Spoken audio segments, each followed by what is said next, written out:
Hello everyone. तो आज की वीडियो में हम कोड फोर्सेस राउंड 642 के सोल्यूशन डिस्कस करने वाले हैं। तो ये पहला क्वेश्चन है। तो मैं क्वेश्चन बता देता हूँ क्या था। तो इसमें ना दो वैल्यूज तुम्हें दी हुई है, n और m। ठीक है।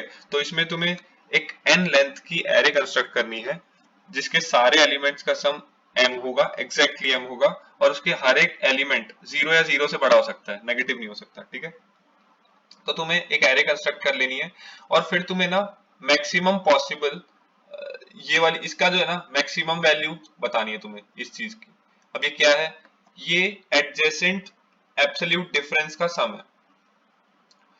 जितने भी एडजेसेंट एलिमेंट होंगे ना एरे में, उन सबका एब्सोल्यूट डिफरेंस ले लो और उन सबको ऐड कर दो। ठीक है। जैसे कि ये एरे है 132550 कंस्ट्रक्ट करने के बाद ये हुई।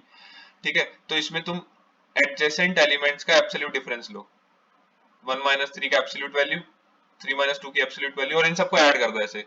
तो जो वैल्यू आएगी ना, तुम्हें ये मैक्सिमम करनी है। ठीक है। इस पूरी चीज को मैक्सिमाइज करना है। तो और यही प्रिंट करना है। ठीक है। तो ये क्वेश्चन है। अब अपन देखते हैं क्या अप्रोच होने वाली है इसमें। ठीक है। तो पहले कुछ बेस केसेस देखते हैं। ठीक है। n इक्वल्स टू 1 के लिए क्या होगा? n इक्वल्स टू 1 मतलब एक ही एलिमेंट है और m कुछ भी हो सकता है। ठीक है। जब एक ही चीज है तो मैं उसमें ऑब्वियसली जैसे मान लो मेरे पास m कुछ भी हुआ, तो एक ही वैल्यू है तो मैं एक ही वैल्यू डाल पाऊंगा उसमें। ठीक है। उसका सम भी m होना चाहिए और एक ही वैल्यू है तो उस एलिमेंट में m ही आ जाएगा। ठीक है। तो एट लास्ट यही m का m बचाएगा।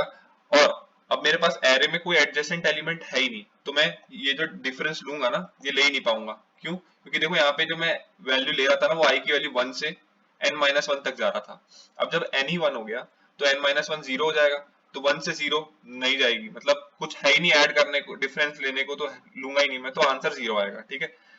अब मान लो n2 होता तो क्या होता? n2 होता तो कोई भी m की वैल्यू दी हुई है अपन को और n2 है तो दो लेंथ की एरे बनाएंगे। अब देखो इसमें क्या है। अब मुझे इस तरीके से इनको एलिमेंट्स देने हैं कि इसका सम m रहे। ठीक है। तो एक कंडीशन ये है कि भाई एक को मैं m दे दूं, पूरा का पूरा सम इसी एलिमेंट को दे दूं और बाकी को 0 दे दूं। ठीक है। इस केस में आंसर क्या आएगा? इस केस में आंसर आएगा m। ठीक है। अच्छा, अगर मैं ये नहीं करता तो मान लो मैं इसको m-2 देता, इसको 2 देता, तो इसको m-2 देता, तो इस केस में आंसर क्या है? ठीक है।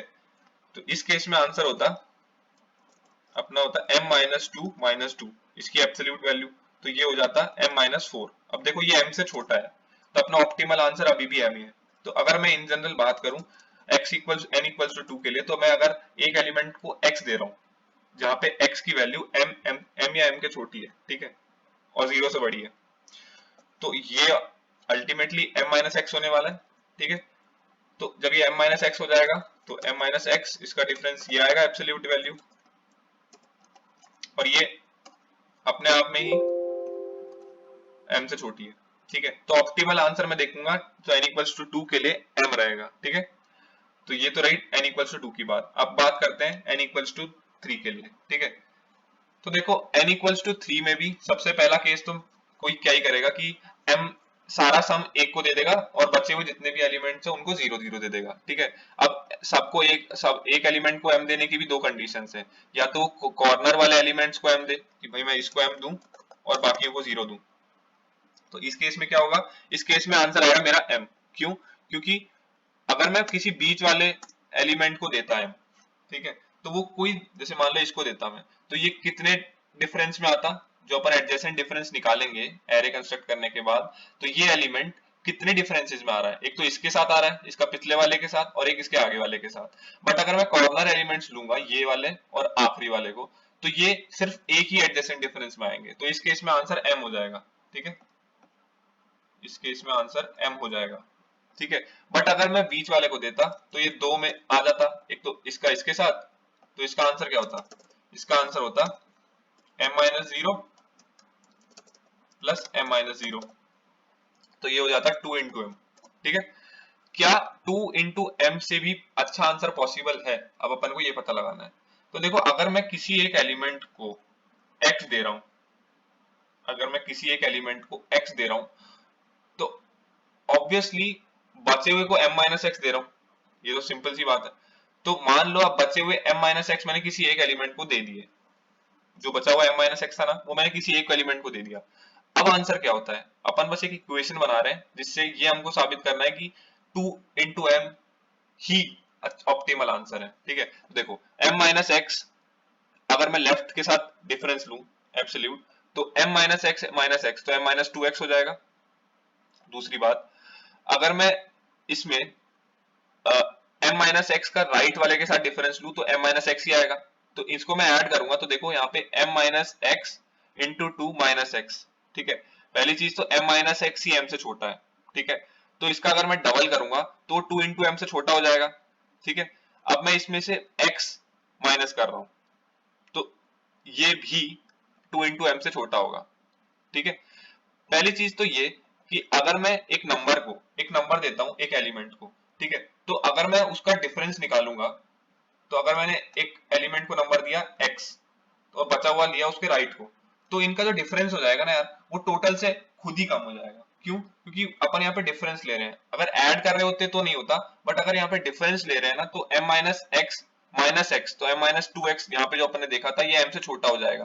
तो अगर मैं कोई दो पेयर की बात करता हूँ और उसमें से मतलब उन दोनों का सम जो है वो m है, तो देखना उनका डिफरेंस सबसे ज्यादा मैक्सिमम एक ही केस में होगा, जब मैं एक को m दे रहा हूँ और एक को 0 दे रहा हूँ। तो इसी इनइक्वालिटी से अपन ये बता सकते हैं कि 2 इंटू एम ही मैक्सिमम पॉसिबल आंसर है। और ये ऐसे ही केसेस में आएगा 0 m 0। अब मान लो n इक्वल्स टू 4 होता, तो तुम क्या करते, तुम 0 एक को m दे दो, बाकी सबको 0 दे दो। इस केस में आंसर आएगा 2 इंटू एम। ऐसे m इसको देते तो भी यही आता। ठीक है, बट अगर तुमने ऐसा नहीं किया 1 और इसको दिया -1, या फिर मैं कहूं इसको यही करते हैं -1, ठीक है, और ये 0 रहे, तो देखो आंसर क्या हो गया, आंसर हो गया m-2। इस केस में m-2 प्लस m-1। अब ये 2 इंटू एम से खुद छोटा है। अब ये समझ में आ रहा है क्यों? क्योंकि ये दोनों वैल्यूज इंडिविजुअली m से छोटी है, तो उसके डबल से तो ऑटोमेटिकली ये पूरा सम छोटा ही हो जाएगा। तो अभी भी ऑप्टिमल आंसर क्या रहा, 2 इंटू एम। अब मान लो n इक्वल टू 6 है। ठीक है, अब फाइनल टेस्ट केस डिस्कस कर रहे हैं, इससे तुम्हें 100% समझ में आ जाएगा क्वेश्चन। ठीक है, तो मान लो कुछ ऐसा लिया मैंने 2 0 m-2 0 और 0। अब देखो मैंने क्या किया, मैंने एक एलिमेंट को 2 दिया और बचे हुए m-2 मैंने किसी एक को ही दे दिया। ठीक है, अब इस केस में आंसर क्या होने वाला है, इस केस में आंसर हो जाएगा, देखो तो 2 minus 0 plus 2 minus 0 plus m-2 plus m-2, तो ये अल्टीमेटली आ गया 2 इंटू एम ही। ठीक है, अब देखो इससे बड़ा क्यों पॉसिबल नहीं है, अगर अपन इन जनरल बात करें तो इससे बड़ा तब पॉसिबल होता जब मैं किसी एक वैल्यू को m से बड़ा दे पाता, किसी एक एलिमेंट की वैल्यू। ठीक है, जैसे मान लो अगर मैं इसको m+1 कर दूं और इसके आजू बाजू वाले को 0 रहने दूं, तो देखना इसका जो डिफरेंस है वो m+1 हो गया, इसका डिफरेंस भी m+1 हो गया।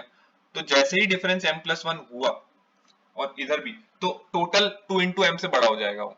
ठीक है, बट ये क्या पॉसिबल है, मैं किसी भी एक वैल्यू को m से बड़ा रख सकता हूं? नहीं। क्यों? क्योंकि मुझे टोटल एरे का सम m चाहिए। तो बस यही बात देखने वाली थी कि क्योंकि सारे एलिमेंट्स m से छोटे होंगे, तो मैक्सिमम बेस्ट केस में भी अगर मैं सारा पूरा m का m एक एलिमेंट को दे दूं और उसके आजू बाजू 0 है, तो आंसर आएगा 2 इंटू एम। बस यही चीज ऑब्जर्व करनी थी इस क्वेश्चन में, और ये क्वेश्चन बहुत सिंपल सा ही है।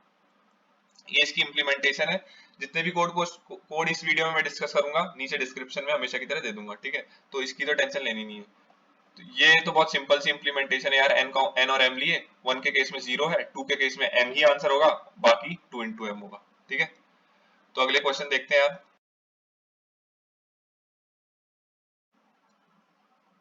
तो अगला क्वेश्चन देखते हैं यार। देखो इसमें ना तुम्हें दो एरे दी हुई है, ए और बी, और दोनों में एन एलिमेंट्स है। ठीक है, और इनपुट में तुम्हें एक और चीज दी हुई है, के इंटीजर। ठीक है, अब ये के क्या है बताता हूँ, पर पहले ये देख लो इस इन दोनों एरेज में तुम्हें करना क्या है। तुम इस इन दोनों एरेज में स्वैप परफॉर्म कर सकते हो। ठीक है, कैसे?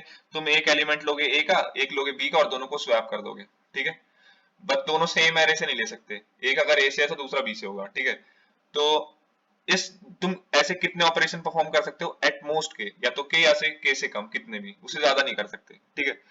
अब तुम जितने भी ऑपरेशन परफॉर्म करोगे कर लो, ठीक है। उसके बाद तुम्हें करना क्या है कि तुम्हें ए का जो सम है ना वो मैक्सिमाइज करना है, ये तुम्हारा टास्क है। तुम इस तरीके से ऑपरेशन परफॉर्म करो कि ए का सम मैक्सिमम हो जाए और उस सम को प्रिंट करना है, बस यही क्वेश्चन है। अब यहाँ पे एक चीज देख लो यार, यहाँ पे ना वैल्यूज ऑफ ए और बी के जो एलिमेंट्स है उनकी बहुत कम है, 30 तक ही है। तो मतलब ये भी एक देखने वाली चीज होती है कि क्वेश्चन में कभी कभी इम्प्लीमेंटेशन के वक्त यहाँ पे ये देखना होता है कि मैप यूज करूं या एरे यूज करूं, सेट यूज करूं, क्या करूं, ठीक है। तो अब एक क्वेश्चन के थ्रू समझेंगे इसको। तो देखो एक मैंने एग्जांपल लिया n इक्वल्स टू 5, इसमें मतलब दो एरे में होंगी, ये ऊपर वाली a है और नीचे वाली b है, ठीक है। तो अब मैं a और b में स्वैपिंग परफॉर्म कर सकता हूं। तो मैंने पहला k की वैल्यू ली 1, ठीक है। मान लो जब k की वैल्यू अगर मुझे 1 दी होती तो इसका आंसर क्या होता। तो पहले तो तुम ये देखो कि मुझे अगर मैक्सिमम सम ए में लाना है तो मुझे करना क्या है। मुझे क्या करना यह है कि मुझे मैक्सिमम वैल्यू इन दोनों एरेज की मिला के, मतलब एक नई एरे बना लो 1 5 2 8 9, ये दोनों को, ये एरे दोनों के एलिमेंट्स को मिला के बना ली मैंने, ठीक है। अब इसके जो मैक्सिमम एलिमेंट्स है ना वो तुम्हें यहाँ पे लाने की कोशिश करनी है, ठीक है। अब कितने एलिमेंट ला सकते हो, मान लो कि कोई मैक्सिमम एलिमेंट बी में है, ए में नहीं है, तो तुम उसको कैसे ला सकते हो, एक स्वैपिंग परफॉर्म करके। और स्वैपिंग के लिए के की वैल्यू नॉन जीरो होनी चाहिए, क्यों, क्योंकि एटमोस्ट के कर सकते हो, अगर के ही जीरो है तो तुम परफॉर्म ही नहीं कर सकते हो स्वैपिंग, ठीक है। तो के की वैल्यू नॉन जीरो होनी चाहिए और मैक्सिमम वैल्यू इसमें है, तो मेरे को यहाँ पे लाने के लिए मैं स्वैप करूंगा, ठीक है। तो मैंने पहले क्या करा गया, मैंने एक नई एरे बनाई और जब मैं एरे ए की इनपुट में लूंगा या बाद में कभी भी, तुम्हें ये मार्क कर लेना है कि कौन कौन से एलिमेंट ए के हैं। तो मैंने जैसे इसमें ना हाईलाइट कर दिया ऐसे 1 2 5 8 9 जो थे वो एरे ए के थे, ठीक है। अब ये जब तुमने एक कॉमन एरे बना दी, इसको सॉर्ट कर लो। सॉर्ट करने का फायदा क्या हुआ तुम्हें समझ में आएगा, पहले सॉर्ट कर लो, ठीक है। अब मैंने बताया था कि मुझे इन दोनों के कंबाइंड एलिमेंट्स का मैक्सिमम इंक्लूड करते चलना है ए में, और अगर कोई बी में है तो मैं ए में लाने के लिए स्वैपिंग करूंगा, ठीक है। तो मैं राइट से ट्रेवर्स करूंगा जब मैंने सॉर्ट कर लिया, या तो तुम इसको डिक्रीजिंग ऑर्डर में कर लो, या अगर तुमने इंक्रीजिंग में किया तो राइट से ट्रेवर्स करना चालू करो, ठीक है। तो राइट में पहला आया एलिमेंट 15। तो पहले तो ये देख लो कि 15 ए में है। देखो अगर 15 ए में है ही तो तुम्हें ऑपरेशन ही परफॉर्म करने की जरूरत नहीं है, ठीक है। बट यहाँ पे 15 ए में नहीं है, वो मतलब बी में था क्योंकि वो हाईलाइटेड नहीं है। तो मुझे ए में लाने के लिए स्वैपिंग करनी पड़ेगी। उसके लिए पहले देखो, अगर मैंने k इक्वल्स टू 1 दिया होता, ये मान लेना, ठीक है, इनपुट में k कुछ भी हो सकता है, तो मैं क्या करूंगा, अब इसको इंक्लूड करने के लिए एक स्वैपिंग करूंगा, ठीक है। तो k की वैल्यू रिड्यूस कर दो, k माइनस माइनस यहाँ पे, अभी यहीं तक आया हूं। और 15 सम, ये सम है पूरा, तो 15 को सम में ऐड कर दो, ठीक है। उसके बाद मैं पहुंचा 11 पे।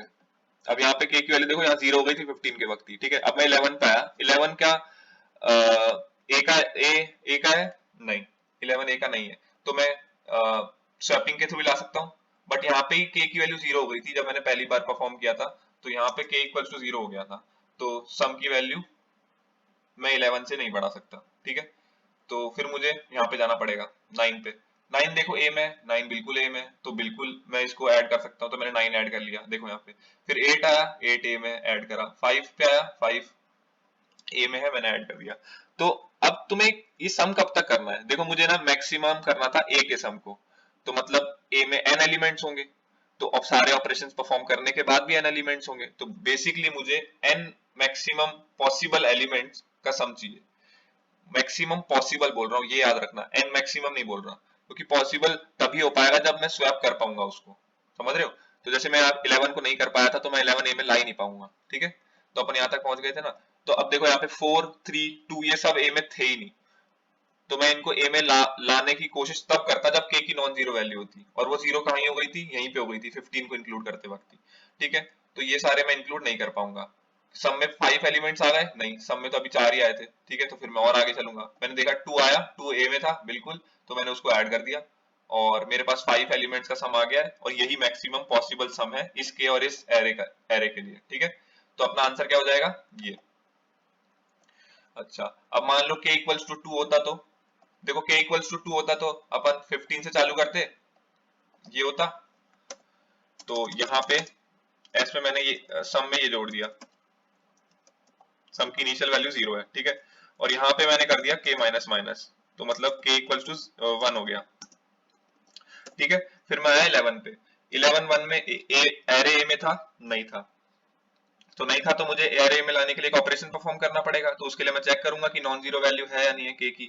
तो के की यहाँ पे नॉन जीरो वैल्यू है, तो मैं क्या करूंगा, उसको सम में ऐड कर दूंगा और के को वापस से रिड्यूस कर दूंगा, तो यहाँ पे के 0 हो गया। बस अब मैं एक भी ऑपरेशन परफॉर्म नहीं कर सकता, अब मैं उन्हीं एलिमेंट्स को इंक्लूड करूंगा सम में जो ऑलरेडी ए में है, जो या फिर ए को बिलोंग करते हैं, ठीक है। तो अब देखो सम में सीधा सीधा सा तुम जितने भी ब्लू एलिमेंट मार्क कर रखे हैं ना, उनको लेना है। अब कितने लेने हैं, दो तो मैंने इंक्लूड कर दिए और n की वैल्यू थी 5, तो n माइनस टू होता है, 3 एलिमेंट लेना है, तो 9 प्लस 8 प्लस 5। तो यही था इसका तरीका यार।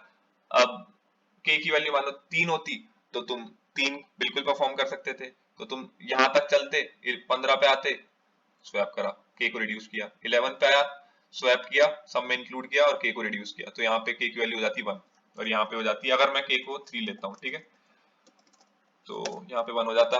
बट अब देखो यहाँ पे अगले तीनों एलिमेंट ए के हैं, तो जब भी ए के एलिमेंट आते हैं तो मुझे स्वैप करने की जरूरत ही नहीं है, तो मैं k को रिड्यूस ही क्यों करूंगा, क्योंकि मुझे मैक्सिमम एलिमेंट ए में चाहिए था और मैक्सिमम मुझे वैसे ही मिल रहा है, तो ऐसे एज इट इज ये ऐड हो जाएंगे, ठीक है, और कोई k की वैल्यू पे चेंज नहीं होगा। सॉरी मैंने k ट्रिपल माइनस लिख रखा है, कोई सेंस नहीं इसका। तो फाइनल आंसर अपना क्या होता, यही होता, ठीक है। अब तो तुम समझ ही गए हो करना क्या है, ठीक है। बस अब इसकी इम्प्लीमेंटेशन देख लो। बस इम्प्लीमेंटेशन में भी करना क्या है अपन को, कि बस मार्क करना है एरे में कौन कौन से थे। तो देखो इसमें तुम कुछ भी कर सकते हो, जैसे मैंने इसमें अनऑर्डर्ड मैप ले लिया, तो अब जिन लोगों को नहीं पता अनऑर्डर्ड मैप क्या होता है, कोई बात नहीं यार, तुम एरे से भी कर सकते हो। एक तीसरी एरे ले लेना टेम्पररी, और जब जैसे ये अब देखो यहाँ पे मैंने एन इनपुट में लिया, के इनपुट में लिया, और अब मैं यहाँ पे ए को जब इनपुट में ले रहा हूँ ना, तो जब तुम मैप से करोगे तो मैप ऐसे अपडेट कर लो कि मतलब मैप में एक एआई आया तो उसको इंक्रीज कर दिया उसका काउंट। अगर तुम मैप से नहीं करोगे तो एक टेम्पररी काउंट नाम की एरे बनाओ सीएनटी, और उसमें उसमें उसका इंक्रीमेंट करता चलो, count of A I plus plus कर दो, ठीक है। और देखो यहाँ पे मैं एक ये जो नई एरे मैंने बनाई है उसका साइज है 2n, ठीक है, और मैं ए आई को इसमें स्टोर करता चल रहा हूँ। फिर मैंने बी इनपुट में लिया, तो आगे उसी इसमें अपेंड कर दिया मैंने बी एरे को, ठीक है। अब मैंने एरे सी को सॉर्ट कर दिया। ये सब एसटीएल है यार, जिसको आता होगा समझ रहे होगे, नहीं नहीं आता तो फिर तुम्हें बेस पूरा फंक्शन लिखना पड़ेगा, ठीक है। तो अब अपन पीछे से ट्रैवर्स करना चालू करते हैं, i equals to n into 2 minus 1, zero based indexing. तो और अपन मैक्सिमम वर्स्ट केस में यहाँ तक आ सकते हैं। और सी की ये सी जो है ना यार, ये ये बता रहा है कि मैंने सम में, ठीक है, सम मेरा आंसर, ये आंसर में स्टोर करता चल रहा हूं मैं, मैक्सिमम पॉसिबल सम जो अपन को प्रिंट करना है ना वो मेरा आंसर वेरिएबल में आएगा। और सी ये बता रहा है कि मैंने कितने एलिमेंट्स सम में ऑलरेडी इंक्लूड कर चुका हूं मैं, ठीक है। अगर मेरे पास ऑलरेडी n एलिमेंट्स आ गए तो मैं बाहर आ जाऊंगा लूप से, ठीक है। ये लूप तब तक चलेगा जब तक सी की वैल्यू n नहीं है, ठीक है। अब देखो अगर मैं ith पोजीशन पे हूं, तो मैं चेक करूंगा कि वो c ऑफ ith क्या a में था, और उसको पता लगाने का तरीका ये यही होता है कि तुम उसमें उसकी वैल्यू चेक कर लो, उसका काउंट कितना है, ठीक है। अगर उसी उसी का है a का, तो सीधा मैंने सम में ऐड कर दिया और काउंट को इंक्रीज कर दिया cc को, और एक इसका काउंट डिक्रीज कर दिया कि भाई अब तो मैंने इंक्लूड कर लिया ना उसको सम में, और मैंने उसको c से हटाता चल रहा हूँ, ऐसे समझो c से हटा रहा हूँ, तो अब उसको रिड्यूस कर दो, समझ रहे हो। अगर नहीं यहाँ पे ये नहीं करोगे तो हो सकता है कभी एरर आ जाए, तुम्हारा टेस्ट केस रन नहीं होगा, क्यों, क्योंकि वो आगे दोबारा उसी, जैसे मान लो एरे ए में 1 नाम की वैल्यू एक बार आई है, ठीक है, बट वो एक बार बी में भी आई है, तो हो सकता है वो आगे जाके उसको भी इंक्लूड कर ले, तो ठीक है यहाँ पे रिड्यूस कर लेना, तुम थोड़ा देखना समझ जाओगे क्यों कर रहे हैं, ठीक है। अगर वो एरे ए का नहीं है, जो मेरा सी ith एलिमेंट है वो एरे का नहीं है, तो मैं क्या करूंगा, सबसे पहले तो काउंट को इंक्रीज करो। काउंट क्या है यहाँ पे, काउंट यहाँ पे है मैंने कितनी बार ऑपरेशंस परफॉर्म किए, कितनी बार स्वैप परफॉर्म किए, क्यों, क्योंकि अब देखो यहाँ पे जब वो ए का नहीं है तो मुझे ऑब्वियसली स्वैप परफॉर्म करना पड़ेगा, तो मैंने काउंट को इंक्रीज कर दिया। इंक्रीज करने के बाद ये देख लो कि वो के इक्वल या के से छोटा है, अगर ऐसा है तो सम में जोड़ दो और सीसी को इंक्रीज कर दो, और नहीं है तो फिर मत करो, ठीक है। अब ऐसे चलता रहेगा ये पूरा लूप, उसके बाद मुझे आंसर की मैक्सिमम वैल्यू मिल जाएगी। तो बस यही क्वेश्चन था यार, सिंपल सा। ये जितने भी कोड्स मैं डिस्कस करूंगा यहाँ पे वो मैं नीचे डिस्क्रिप्शन में दे दूंगा हमेशा की तरह। तो अगला क्वेश्चन देखते हैं अब। तो अगला क्वेश्चन देखते हैं यार यहाँ पे। इसमें ना तुम्हें एक वैल्यू दी हुई है n, तो तुम्हें n और n ऑड है ये भी दिया हुआ है, तो तुम्हें ना n बाय n का एक बोर्ड बनाना है और उसके जितने भी सेल्स हैं तुम्हें एज्यूम करना है कि उसमें एक एक ऑब्जेक्ट प्रेजेंट है, ठीक है। तो अब तुम्हें क्या करना है, तुम्हें ऑपरेशंस परफॉर्म करके, कुछ ऑपरेशन परफॉर्म करके जितने भी उसमें ऑब्जेक्ट समझ रहे हैं ना तुम, तो उस उन सबको एक ही सेल में लेके आ जाना है, ठीक है। तो एक ऑपरेशन में तुम करोगे क्या, कोई भी एक सेल चूज करोगे, आई कॉमा जैसे तुमने चूज किया, तो उसमें जो ऑब्जेक्ट प्रेजेंट है ना वो तुम इसके एडजेसेंट सेल में भेज दोगे। एडजेसेंट सेल कौन सा होगा, जो या तो इससे साइड शेयर करवा रहा हो या इसके कॉर्नर शेयर कर रहा हूं। जैसे कि ये मैंने सेल चूज किया तो इसके एडजेसेंट होंगे ऊपर वाला, नीचे वाला इसका, और इसके लेफ्ट राइट में जो भी है, और इसके जो कॉर्नर्स में डायगनली जितने भी कॉर्नर शेयर करे ना, ये वाला, ये वाला और ये वाला और ये वाला, तो ये इसके एडजेसेंट हो गए। तो तुम इस डॉट को या तो इसमें डाल सकते हो, इसके चारों तरफ जितने भी सेल्स हैं उसमें शिफ्ट कर सकते हो। तो ये एक ऑपरेशन हुआ। तो तुम्हें मिनिमम नंबर ऑफ ऑपरेशंस बताने कितने लगेंगे कि सारे ऑब्जेक्ट्स किसी एक सेल में आ जाए, बस ये क्वेश्चन है, ठीक है।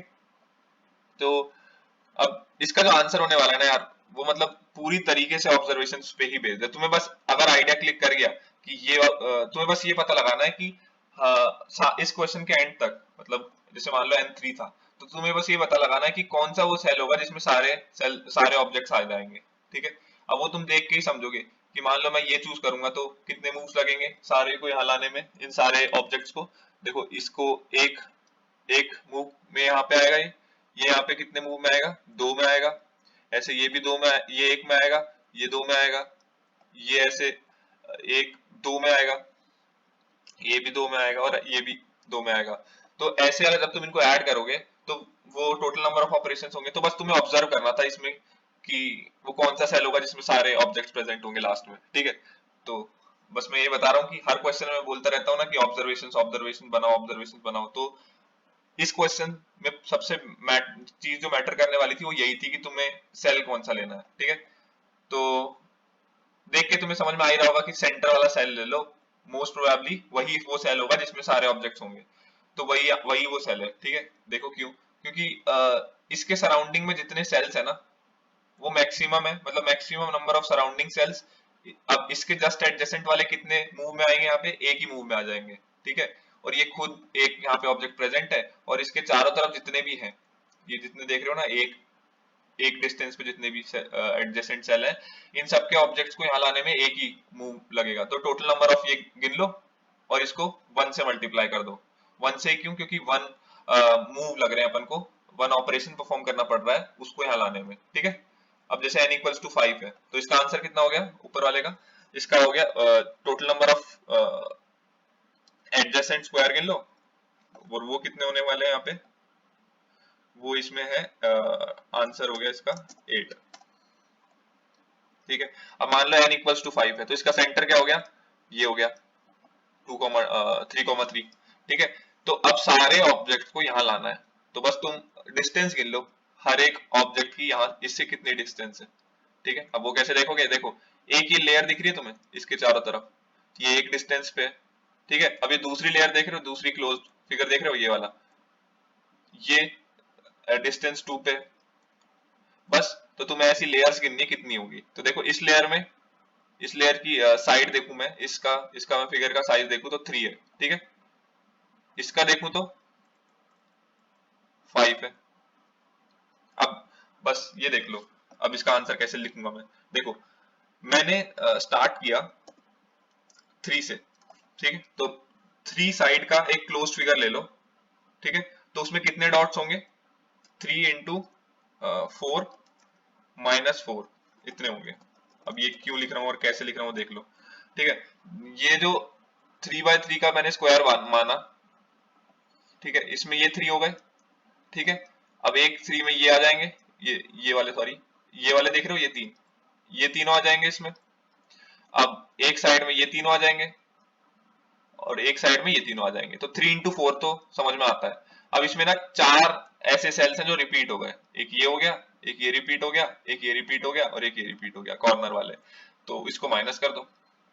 या फिर तो तुम गिन लो तो तुम्हें एक जनरल एक फॉर्मूला मिल जाएगा कि ये फॉर्मूला है एक जनरल एन साइड के फिगर के लिए कि कितने सेल्स आ गए उसमें, कितने सेल्स कवर कर गए उसमें।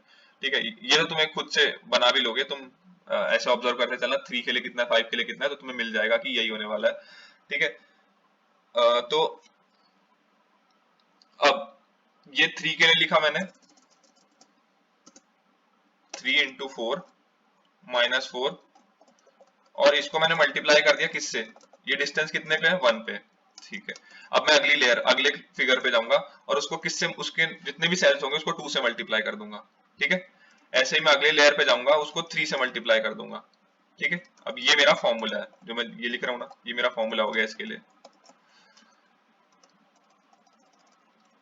जहां पे नंबर ऑफ सेल्स 0 आना चालू हो जाए बस वहां पे तुम खत्म कर सकते हो सोल्यूशन को। ठीक है, तो देखो अगर मैं अगले पे जाऊंगा तो अगला 5 नंबर का 5 साइड्स 5 लेंथ की साइड होने वाली है, तो 5 इंटू 4 माइनस 4। अगले पे जाऊंगा तो देखो टोटल नंबर ऑफ सेल यहीं पे कवर हो गए। ठीक है, तो मुझे कहां तक जाना है, n तक जाना है। मैं 3 से ही चालू करूंगा हर बार। देखो ये सेंटर होगा, इसके जिसके जो चारों तरफ कितने साइड का फिगर होगा 3 का। ठीक है, फिर उससे अगला कितना होगा 5 का, उससे अगला कितना होगा 7 का, और ऐसा मेरे को जाना है n तक। ठीक है, इस केस में n 5 था तो यहीं तक जाना है मेरे को, यहाँ पे देखो। ठीक है, तो बस यही सोल्यूशन हो गया। अब इसको सीधा कोड के थ्रू समझ लेते हैं, ये इतना बड़ा क्वेश्चन है नहीं। ठीक है, ये आ गए अपन कोड पे। मैंने यहाँ पे देखो n इनपुट में लिया, अगर n 1 है, ठीक है, तो मुझे कुछ करने की जरूरत ही नहीं है, वो ऑलरेडी एक्सेल में जितने ऑब्जेक्ट्स हैं। ठीक है, तो आंसर हो गया 0। अब वरना करना क्या है, मेरे को i इक्वल टू 3 से चालू करूंगा, i इक्वल्स टू n से n तक जाऊंगा, और हर बार i की वैल्यू कितने से बढ़ रही है, 2 से बढ़ रही है। क्यों, देख लो, जो इसका सेंट्रोइड था इस फिगर का, उसके फर्स्ट एडजेसेंट लेयर थी, उसकी लेंथ थी 3।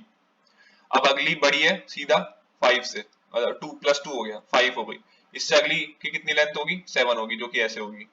ठीक है, तो बस ऐसे प्लस 2 से इंक्रीज करते हुए चलना है, और उस जो एडजेसेंट लेयर है उसमें कितने सेल्स हैं और वो लेयर कितनी दूर है सेंट्रोइड से, बस ये पता करते चलना और आंसर में अपडेट करते चलना। तो जो मेरा आंसर वेरिएबल है उसमें मैं क्या ऐड करता चल रहा हूँ, i इंटू 2 प्लस, ये वही चीज है यार, इसको तुम वैसे लिख लो, मतलब इसको सॉल्व करोगे तो वही आ जाएगा 4 इंटू आई प्लस 4 इंटू आई माइनस 4। ठीक है, अब इसको मैं किससे मल्टीप्लाई कर रहा हूँ, एक जे वेरिएबल लिया जिसकी इनिशियल वैल्यू 1 है, और हर बार जैसे जैसे लूप बढ़ रहा है उसकी वैल्यू बढ़ती जा रही है, क्योंकि डिस्टेंस +1 इंक्रीज होता चल रहा है ना, जैसे जैसे लेयर बढ़ती चल रही है।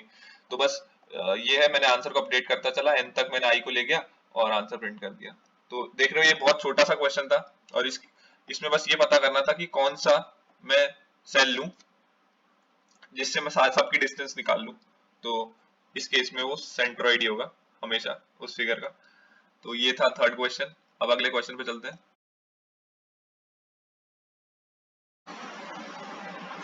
तो ये फोर्थ क्वेश्चन है यार, इसमें ना क्या दिया हुआ है, तुम्हें एक वैल्यू दी है n। ठीक है, तो तुम्हें ये मानना है एक एरे है तुम्हारे पास जिसमें n एलिमेंट्स हैं और वो इनिशियली सारे के सारे 0 हैं। ठीक है, अब तुम इस एरे पे n एक्शंस परफॉर्म करोगे, और ith एक्शन में क्या करोगे, ith एक्शन में तुम ये बात ध्यान से सुनना, ith एक्शन में तुम मैक्सिमम लेंथ सब एरे चुनोगे जिसमें सारे एलिमेंट 0 हो, और ये जो मैक्सिमम लेंथ सब एरे है ना, ये लेफ्ट मोस्ट होगी। अगर मान लो तुम्हारे पास मैक्सिमम लेंथ की बहुत सारी सब एरे है तो लेफ्ट मोस्ट चुननी है तुम्हें। ठीक है, तो एक ऐसा सेगमेंट चुन लिया तुमने। अब इस सेगमेंट में तुम ये देखोगे इसकी लेंथ अगर ऑड है, एल कॉमा आर तुमने चुना सेगमेंट इंक्लूसिव। ठीक है, तो तुम आर माइनस एल प्लस 1 जो कि इसकी लेंथ है वो तुम चेक करोगे, अगर वो ऑड है तो तुम A of L plus R by 2 पे जाओगे और उसको आई सेट कर दोगे, ये सेक्शन की बात कर रहा हूं मैं। ठीक है, अगर इवन है तो तुम A of L plus R minus 1 by 2 पे जाओगे और उसको आई सेट करोगे। ठीक है, ये एक एक्शन हो गया। तो तुम ऐसे आई एन एक्शन परफॉर्म करोगे और आई एक्शन पे हर एक पोजीशन को चुनोगे, उस पे तुम मतलब पहले तो तुम एक सेगमेंट चुनोगे मैक्सिमम लेंथ का जो कि लेफ्ट मोस्ट है जिसमें सारे एलिमेंट 0 हैं, फिर उस सेगमेंट में तुम एक पर्टिकुलर पोजीशन पे जाके उसको आई सेट करोगे। ठीक है, तो एक क्वेश्चन देख लो यहाँ पे दिया हुआ है एक लेंथ 5 के लिए। ठीक है, एक बार इसको खुद कॉपी पे सॉल्व करना तो तुम्हें ज्यादा समझ में आएगा, पर मैं बताता हूँ। 5 लेंथ की थी तो मैंने सबसे पहले उसका सबसे पहले सेगमेंट चुना, ये पूरी एरे चुन ली क्योंकि सबसे ज्यादा मैक्सिमम लेंथ इसी की यही है 5, ठीक है। तो 1,5 चुना मैंने सेगमेंट। अब क्योंकि ये लेंथ ऑड थी तो मैं 1 plus R by L plus R minus L plus R by 2 पे गया, 1 प्लस 5 बाय 2 जो कि हो गया 3। तो ए ऑफ 3 को मैंने 1 सेट कर दिया, ठीक है। फिर मेरे पास ये मिला। अब मैंने वापस से सेगमेंट चुना तो मैं इसमें देखो दो सेगमेंट है जिसकी लेंथ 2 है, ठीक है, लेंथ 2 है। तो मैंने लेफ्ट मोस्ट चुना तो मैं इसको लूंगा, और इसमें क्योंकि लेंथ इवन है इसकी तो मैं L plus R minus 1 by 2 पे जाके उसको 2 सेट कर दूंगा। ऐसे मैंने 5 ऑपरेशन परफॉर्म किए। तो तुम देखोगे ऐसे हर एक n के लिए जब तुम 5 n ऑपरेशंस परफॉर्म करोगे तो तुम्हें एक यूनिक एरे मिलती है, यूनिक ही मिलेगी हर बार। तो तुम्हें वो एरे प्रिंट करनी है इस क्वेश्चन में लास्ट में, ठीक है। तो अब इसकी अप्रोच समझते हैं।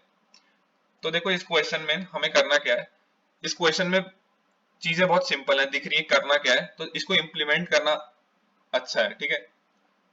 तो वो समझना है अपन को। तो इनिशियली मैं क्या कर रहा हूँ, सारे एलिमेंट 0 है और मैं ना हर एक ऑपरेशंस के लिए एक स्टेट डिफाइन कर रहा हूँ। मतलब मैं एक ऑपरेशन तब परफॉर्म करूंगा जब मेरे को एक स्टेट पता हो उसकी। अब स्टेट क्या है, स्टेट में तुम यार कुछ भी दो चीजें लेनी है, एक तो स्टार्टिंग पॉइंट और एक लेंथ। तुम आर भी ले सकते हो इसमें, मतलब एक सेगमेंट जिसपे तुम ऑपरेशन परफॉर्म करोगे उसका स्टार्टिंग और एंडिंग पॉइंट पता होना चाहिए ना। मैं वही चीज कह रहा हूँ, एक स्टार्टिंग पॉइंट और एक लेंथ। अगर लेंथ पता है तो तुम उसका एंडिंग पॉइंट इस फॉर्मूले से निकाल लोगे जो यहाँ पे लिखा हुआ है, ठीक है। तो जैसे मुझे इनिशियली स्टार्टिंग पॉइंट हमेशा 1 होगा और लेंथ होगी n के इक्वल। जैसे अब मैंने n इक्वल टू 6 की बात कर रहा हूँ तो देखो फर्स्ट ऑपरेशन परफॉर्म किया मैंने, तो मैं देखूंगा इसकी लेंथ क्या है, इसकी लेंथ है ऑड इवन, ठीक है। तो मैं गया इवन के लिए, मैंने यहाँ पे एक कंडीशन लिख रखी है, ये मैं बड़ा कर देता हूँ थोड़ा। इवन के लिए मैंने यहाँ पे कंडीशन लिख रखी है कि अगर इवन है तो A of S T plus N length by 2 minus 1 पे जाओ और उसको आई सेट कर दो। अब देखो ये कहां से आया, करना क्या था तुम्हें इवन के लिए, A of L plus R by 2 पे जाना था, A of L plus R minus 1 by 2 इस पे जाना था। देखो अब तुम आर को लेंथ की टर्म्स में निकाल के निकालो कैसे, देखो तो A of L plus R minus 1 by 2 जब तुम निकालोगे तो वो इसके इक्वल ही आएगा। यहाँ पे मैंने देखो लिख रखा है, इसको समझ लेना। तो जब तुम इसको इवेल्युएट करोगे तो ये इसके इक्वल आ जाएगा, S T plus length by 2 minus 1, ठीक है। तो ये वाली चीज जो है ये इसके इक्वल है। तो तुम जब लेंथ इवन है इसको आई सेट कर रहे हो, समझ रहे हो। अगर लेंथ ऑड है तो तुम क्या कर रहे हो, अगर लेंथ ऑड है तो तुम ऊपर देखोगे एल प्लस आर बाय 2 को आई सेट कर रहे हो। वापिस से तुम यहाँ पे इस केस में निकालोगे, एल आर ये है तुम्हारे पास और एल क्या है एस टी। तो जब तुम एल प्लस आर बाय 2 निकालोगे तो वो यही आएगा, इसी के इक्वल होगा, ठीक है। तो ये चीज है, तो तुम्हें इसको आई सेट करना है। ये तो इन जनरल तुम्हें क्वेश्चन में ही दिया हुआ है, मैंने तो बस इसको लिखा है यहाँ पे, ठीक है। तो मैं हर एक स्टेट में जो भी ऑपरेशन परफॉर्म करूंगा वो इसके अकॉर्डिंग करूंगा, लेंथ देखूंगा और उस पर्टिकुलर पोजीशन पे जाके उसको आई सेट कर दूंगा, ठीक है। अब देखो मैं कोई भी ऑपरेशन परफॉर्म करता हूँ ना तो मेरे पास दो या तो मैक्सिमम दो नई स्टेट आ सकती है, मिनिमम 0 भी आ सकती है, एक स्टेट भी आ सकती है, दो भी आ सकती है। क्यों, क्योंकि मान लो मैंने जैसे इस केस में 6 लेंथ का सब सेगमेंट चुना, तो देखो मेरे पास दो नई स्टेट आ गई। कैसे, मैंने इसको 1 सेट कर दिया अकॉर्डिंगली, ठीक है। तो अगर अपन इसको इन जनरल देखेंगे तो देखो इवन लेंथ के लिए तुम्हें करना क्या है, फर्स्ट हाफ पे जाओ उसकी लास्ट पोजीशन को सेट करना है, और अगर लेंथ ऑड होती तो उसके मिडिल मोस्ट पोजीशन पे जाओ और उसको सेट करना है, ठीक है। ये अपन समझने के लिए, जल्दी समझने के लिए रूल बना लिया, ठीक है। तो देखो यहाँ पे मैंने 6 के लिए जब परफॉर्म किया तो मुझे दो ऐसे सब सेगमेंट मिले जिसमें सारे 0 थे। तो एक तो सेगमेंट मिला जिसकी स्टार्टिंग पॉइंट 1 है और लेंथ 2 है, ऑब्वियसली उसके लेफ्ट मोस्ट जो भी सेगमेंट होगा उसमें सारे 0 होंगे, स्टार्टिंग पॉइंट से यहाँ तक जितने भी हैं उसमें सब में 0 है, ठीक है। दूसरा क्या मिला मेरे को, इसके राइट में जो मैंने एलिमेंट सेट किया है उसके राइट में जो भी जितने भी 0 एलिमेंट है एंड तक वो मिला। तो देखो मेरे को ये दो मिला, उसके बाद मैंने आई को इंक्रीमेंट किया। अब मैं अगले ऑपरेशन पे करूंगा। अब मुझे नई स्टेट में से एक ऐसी स्टेट चुननी है जिसकी लेंथ हो मैक्सिमम और वो लेफ्ट मोस्ट हो, और वो तुम कौन सी होगी, वो ये होगी क्योंकि इसकी लेंथ 3 है, मैक्सिमम है। तो मैंने ये स्टेट 4 स्टार्टिंग पॉइंट 4 और लेंथ 4 ये वाली स्टेट चुनी जिसका स्टार्टिंग पॉइंट ये है और लेंथ है 3। अब मैंने इसके लिए, इस स्टेट के लिए ये चीज परफॉर्म की जो मैंने यहाँ लिख रखा है। मैंने क्या देखा, लेंथ उसकी ऑड है, बिल्कुल ऑड है। तो मैंने क्या किया, A of S T plus length plus 1 by 2, और ये तो इसका इम्प्लीमेंटेशन पार्ट है। अगर समझने के लिए कहूँ तो इसके मिडिल मोस्ट पोजीशन पे जा रहे हैं, ठीक है। अब इसको तुम एक इक्वेशन में लिख लो, कैसे निकालोगे एस टी और लेंथ में, 4 plus length plus 1 by 2 minus 1, ये इसका फॉर्मूला आएगा, तुम एक बार कॉपी पे निकाल के देख लेना, ठीक है। तो इसको मुझे आई सेट करना है। तो आई की वैल्यू हो गई थी यहाँ पे कितनी, 2 हो गई थी यहाँ पे इंक्रीमेंट होके, आई इक्वल्स टू 1 से चालू करना है अपन, ठीक है। यहाँ पे मैं आई इक्वल्स टू 1 लिख लेता हूँ। तो 1 में ये परफॉर्म किया, 2 पे आया तो इसको यहाँ पे 2 कर दिया अपन ने, ठीक है। अब मेरे को जब मैंने 2 ये परफॉर्म किया तो मुझे दो नई स्टेट मिल गई, क्यों, क्योंकि इसके लेफ्ट में एक और जीरो मिला, राइट में जीरो मिला। अब मेरे पास जो सेगमेंट हो गया वो एक छोटा हो गया, जिसका स्टार्टिंग पॉइंट है 4, ये फोर्थ एलिमेंट है, और इसकी लेंथ कितनी है 1, ठीक है। अब इसके राइट में एक और सेगमेंट मिला जिसकी स्टार्टिंग पॉइंट 6 है और लेंथ भी है 1, समझ रहे हो। अब मेरे पास, क्योंकि मैंने इसको परफॉर्म कर दिया इस ऑपरेशन को, तो मैं इसको हटा दूंगा, इन सारे जितनी भी स्टेट्स है उसमें से इसको हटाऊंगा और इससे जितनी भी नई स्टेट आई उसमें ऐड कर दूंगा, ठीक है। तो अब मैं, मेरे पास ये नई स्टेट्स थी, अब मैं इस नई स्टेट्स में जितनी भी स्टेट्स मेरे पास हैं, मैं उसमें से एक ऐसी स्टेट चुनूंगा जिसकी लेंथ हो सबसे ज्यादा और वो लेफ्ट मोस्ट हो, क्योंकि अपन को क्वेश्चन में वही चूज करना है, पहले सेगमेंट चूज करना है, ठीक है। तो मैंने क्या किया, मैंने ये लेंथ 2 और स्टार्टिंग पॉइंट 1 को चुना, जो कि है ये, तुम्हें दिख ही रहा होगा। और इसके बाद मैंने इस पे परफॉर्म किया। तो इस पे तुम इवन लेंथ पे, मैंने तुम्हें बताया कि इवन लेंथ होता है तो अपन को समझने के लिए क्या करना था कि उसके फर्स्ट हाफ में जाना था। तो लेंथ 2 है तो इसका फर्स्ट हाफ हो गया ये एक, और इसके लास्ट एलिमेंट पे सेट करना है, इसका लास्ट एलिमेंट यही खुद ही हुआ, तो इसको मैंने सेट कर दिया 3। क्यों, क्योंकि अब मैं थर्ड ऑपरेशन परफॉर्म कर रहा हूँ, ith ऑपरेशन में मुझे ith के इक्वल करना है एलिमेंट को। अब देखो मेरे पास कितनी स्टेट बची, इन सब की लेंथ 1 है। अब मुझे वापस से जब मैं सेगमेंट चुनूंगा तो मैं लेफ्ट मोस्ट चुनूंगा, तो स्टार्टिंग पॉइंट 2 वाला चुना, मतलब ये वाला। अब देखो इसमें मेरे को, मैंने जब इसको सेट किया तो मेरे पास कोई नया सेगमेंट आया ही नहीं, तो मेरी स्टेट अल्टीमेटली रेड्यूस हुई, ठीक है। तो फाइनली देखोगे तो जब तुम्हारी स्टेट बचेंगी नहीं तो तुम्हारा पूरा एरे, मतलब पूरा क्वेश्चन सॉल्व हो चुका होगा, मतलब तुमने एन ऑपरेशन परफॉर्म कर लिए और तुम्हारे पास कोई स्टेट्स नहीं है, ठीक है।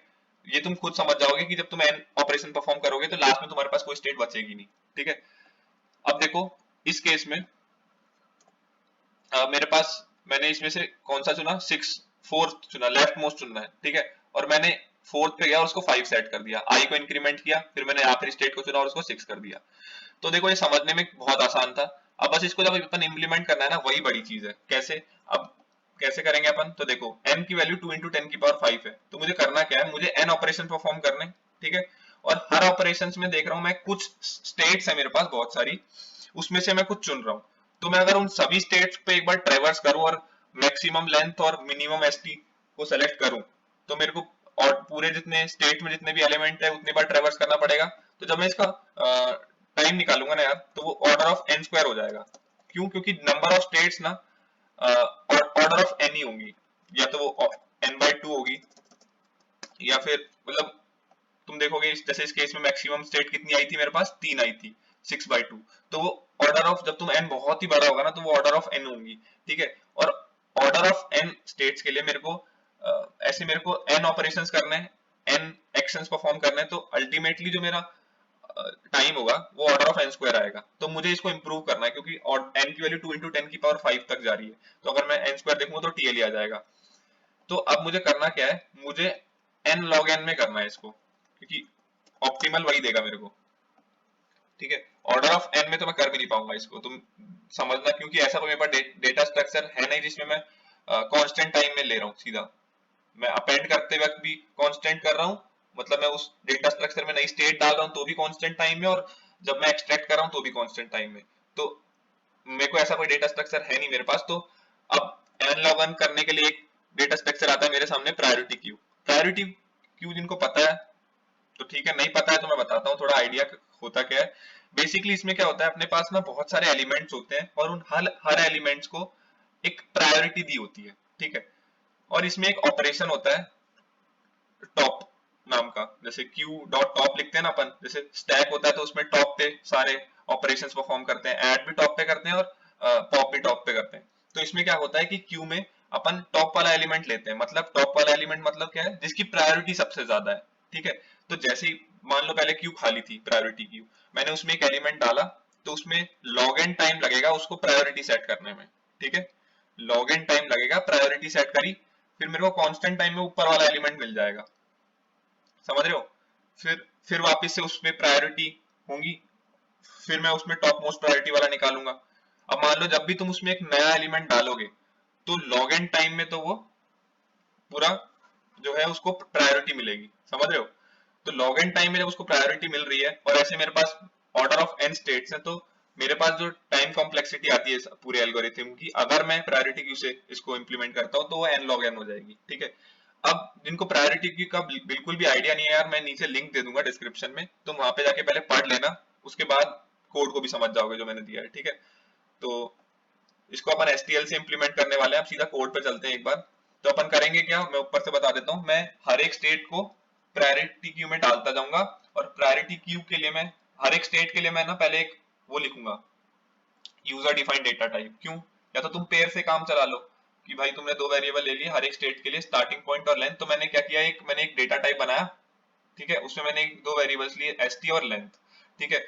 और अब मैं क्या करूंगा, मैं जैसे ही मुझे नई स्टेट मिलती है तो मैं उसको प्रायोरिटी क्यू में डालता हूँ, और प्रायोरिटी क्यू में जब कोई चीज आती है ना यार, तो वो एक फंक्शन के अकॉर्डिंग उसको प्रायोरिटी सेट करते हैं। तो जब भी मैं कोई यूजर डिफाइंड डेटा टाइप लिखता हूँ प्रायोरिटी क्यू के लिए, तो मुझे वो एक्सटर्नली लिखना पड़ता है कि वो क्या फंक्शन है जिसके हिसाब से आप प्रायोरिटी सेट कर रहे हो, जिसके हिसाब से आप प्रायोरिटी क्यू में अरेंज कर रहे हो एलिमेंट को। अब कोड पे चलते हैं। तो ये देखो, तो पहले तो ये देखो, मैंने एक यूजर डिफाइंड डेटा टाइप बनाया हुआ है यार यहाँ पे, जिसमें मैंने दो वेरिएबल्स है, लेंथ और एस स्टार्टिंग पॉइंट, ठीक है। अब ये अभी समझाता हूँ थोड़ी देर में। अब अपना एक फंक्शन है सॉल्व, देखो यहाँ पे ना मैंने इनपुट लिया n, ठीक है। अब n अगर 1 है मतलब मेरे पास n की वैल्यू 1 है, ठीक है। तो मेरे को फाइनली पता है उसमें सारे सेट होंगे तो ये 1 ही हो जाएगा एक ऑपरेशन के बाद, ठीक है। तो मैंने एक, अब n नहीं है तो क्या करना है, मैंने एक बनाया, वेक्टर बनाया जिसकी लेंथ है n+1, मैंने 1 बेस्ड इंडेक्सिंग रखी है और सबको इनिशियली 0 सेट कर लिया। फिर मैंने एक फंक्शन पे गया, अब इस फंक्शन में जितनी भी रामायण है ना वो है मेन चीज, ठीक है। तो देखो मैंने यहाँ पे एक प्रायोरिटी क्यू बना रखी है, ये यही चीज है बस। प्रायोरिटी क्यू जब भी मैं यूजर डिफाइंड डेटा टाइप के लिए बनाऊंगा तो वो ऐसे बनाऊंगा, नीचे लिंक पे जब पढ़ोगे तो समझ में आ जाएगा जिसको नहीं आ रहा, और जिसने एक बार प्रायोरिटी क्यू पढ़ रखा होगा उसको समझ में आ ही रहा होगा। तो जब भी मैं यूजर डिफाइंड डेटा टाइप के लिए बनाता हूँ तो मुझे एक एक्सटर्नली फंक्शन लिखना पड़ता है, एक एक्सटर्नली, मुझे कंपेरेटर बोलते हैं इसको, तो मुझे लिखना पड़ता है कि भैया कैसे आप प्रायोरिटी सेट करोगे, ठीक है। तो इस केस में मैंने वो एक CMP नाम की क्लास के अंदर एक फंक्शन में लिख रखा है, तो मुझे यहाँ पे क्लास का नाम लिखना है उसमें, ठीक है। तो देखो यहाँ पे मैंने ये कंपैरेटर फंक्शन लिखा है, तो इसमें करना क्या है कि दो, क्योंकि ये प्रायोरिटी क्यू जितनी भी है यूजर डिफाइंड डेटा, इसमें डेटा टाइप्स ही होंगे नोड टाइप के, जिसमें बहुत सारी दो स्टेट होंगी। अब दो स्टेट को कैसे कंपेयर करेंगे, मतलब दो स्टेट को, देखो दो स्टेट की अगर लेंथ सेम है तो मुझे लेफ्ट मोस्ट चुनना है। तो ये एक तरीका है जिसमें मैं इसको लेफ्ट मोस्ट को ऊपर लाऊंगा और राइट मोस्ट को नीचे ले जाऊंगा। मतलब ये जो तरीका है ना यार, ये मैं तुम्हें अभी पूरा समझाने बैठूंगा तो वीडियो बहुत लंबी हो जाएगी, तो अभी मैं नीचे लिंक दे रहा हूँ, अगर तब भी समझ ना आए तो मुझे बता देना कमेंट सेक्शन में, मैं इसके लिए अलग से वीडियो बना दूंगा, ठीक है। तो ये जो पूरा पार्ट है ना यार, जब भी मैं ऐसे कोई वैल्यू इसमें प्रायोरिटी क्यू में डालूंगा तो वो करेगा क्या, वो इस फंक्शन के थ्रू समझ जाएगा कि भैया इसकी प्रायोरिटी कौन सी है। अगर लेंथ सेम है तो ये प्रायोरिटी कौन डिसाइड करेगा कि भैया कौन सबसे ज्यादा लेफ्ट मोस्ट है। अगर लेंथ ही इक्वल नहीं है तो लेंथ प्रायोरिटी डिसाइड करेगी, समझ रहे हो। तो इसका कोई ना कोई प्रायोरिटी मिल जाएंगी प्रायोरिटी क्यू में, ठीक है। तो इनिशियली सबसे स्टार्टिंग पॉइंट होगा 1, देखो इस केस में तो मैंने स्टार्टिंग पॉइंट लिया 1, ये एक PP जो है वो एक यूजर डिफाइंड डेटा टाइप का ऑब्जेक्ट है PP, और उसमें मैंने लेंथ और उसकी स्टार्टिंग पॉइंट सेट किया और प्रायोरिटी क्यू में उसको पुश कर दिया, ठीक है। अब मुझे कब तक चलाना है, या तो n ऑपरेशन, और n ऑपरेशन के बाद क्यू खाली हो जाएगी, अपन ने ऊपर समझ ही लिया था। तो while not pq.empty, मतलब जब तक प्रायोरिटी क्यू में कुछ ना कुछ है तो ये लूप चलेगा, ठीक है। अब करोगे क्या, उसमें टॉप मोस्ट एलिमेंट लोगे, ये टॉप मोस्ट क्या करेगा, उसका हाईएस्ट प्रायोरिटी एलिमेंट इसमें दे देगा PP में, और अब PQ को टॉप पॉप कर दोगे तुम, उसमें जो टॉप मोस्ट है वो हटा दोगे। इस केस में मैंने तुम्हें बताया ही था कि अगर लेंथ इवन है तो तुम्हें किस पे ऑपरेशन परफॉर्म करना है, और ऑड है तो किस पे करना है। तो बस इस केस में वही लिखा हुआ है, मैंने मिड नाम का वेरिएबल वो वेरिएबल है जिसको मैं सेट करने वाला हूँ इस ऑपरेशन में, ठीक है। अब वो लेंथ अगर इवन है तो ये होने वाला है, ऊपर अब मैंने लिखा ही था, ऊपर जाके एक बार दोबारा देख लेना, और ऑड है तो ये होने वाला है, ठीक है। अब देखो मैं करूंगा क्या इस ऑपरेशन में, आंस ऑफ एमडी पोजीशन पे गया और उसको CC सेट कर दिया। देखो CC क्या था यहाँ पे, मैंने इनिशियली CC की वैल्यू 1 ले रखी है, यहाँ पे ये ग्लोबल वेरिएबल है, CC इक्वल्स टू 1, ठीक है। तो 1 सेट हो जाएगा इसमें, और CC की वैल्यू बड़ा इंक्रीमेंट होके 2 हो जाएगी, ठीक है। अब अब मेरे को बस करना क्या है, मुझे दो जो नई स्टेट अगर मिलती है भाई, कि अगर माने जो मैंने पोजीशन सेट की उसके लेफ्ट में अगर कोई सब एरे है जिसमें उसकी उसकी लेंथ कुछ है, जीरो नहीं है, और उसमें जीरो भी है, मतलब उसमें कुछ एलिमेंट्स ऐसे हैं, कुछ ऐसी सब एरे है उसके लेफ्ट में जो मैंने पोजीशन सेट की है जिसकी लेंथ कुछ है और उसमें सारे एलिमेंट जीरो है, तो भैया उसको मैं क्या करूंगा, प्रायोरिटी क्यू में पुश कर दूंगा। और ऐसे ही उसके लिए राइट में चेक करूंगा मैं। तो ये वो चीज है, ये राइट के लिए है, ठीक है, और ये लेफ्ट मोस्ट के लिए है। मैं इसमें करके आ रहा हूँ, मैं ये चेक कर रहा हूँ कि भैया इसके लेफ्ट में और राइट में कुछ ऐसी नई सेगमेंट्स बने क्या जिसमें नॉन सारे जीरो एलिमेंट्स हैं, ठीक है। तो मैं उसको एक नई स्टेट बनाता हूँ टीएमपी में, और उसका स्टार्टिंग पॉइंट जैसे राइट के लिए हो जाएगा मिड प्लस वन, और और लेफ्ट के लिए वो खुद स्टार्टिंग पॉइंट ही रहेगा, तो मैं उसको पीक्यू में डाल देता हूँ। और बस यही चीज है ये यार, जब तक चलता रहेगा जब तक पीक्यू खाली नहीं हो जाता। तो यार ये पूरा क्वेश्चन तुमने देखा, पूरा इम्प्लीमेंटेशन बेस्ड था, ठीक है। तो इसमें मैंने नीचे एक लिंक दिया है, उसके पहले तो जाना और समझना, ठीक है। अगर ना समझो तो नीचे आके कमेंट में मेरे को बता देना कि ये समझ नहीं आया, और मैं इस पे नई वीडियो बना दूंगा। अगर समझ जाते हो तो तुम कोड भी आसानी से समझ जाओगे, ठीक है। तो ये था यार, अगर वीडियोस अच्छी लगी हो, पूरा कुछ समझ में आया हो तो लाइक कर देना, और चैनल पे नए हो तो यार मैं ऐसी वीडियोस और बनाऊंगा जिसमें तुम्हारे पुराने कंटेस्ट जितने भी हुए हैं कोड फोर्सेस या कोड शेफ के, तो मैं उसमें उसके ट्यूटोरियल्स बनाऊंगा कि उसमें जितने भी क्वेश्चन पूछे गए थे, और जैसे जितने भी रिसेंट कॉन्टेस्ट होते रहेंगे मैं जितना जल्दी हो सके उतना वीडियो बना के डालने की कोशिश करूंगा।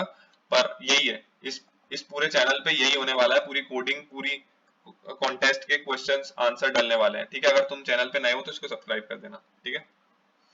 तो आज के लिए इतना ही।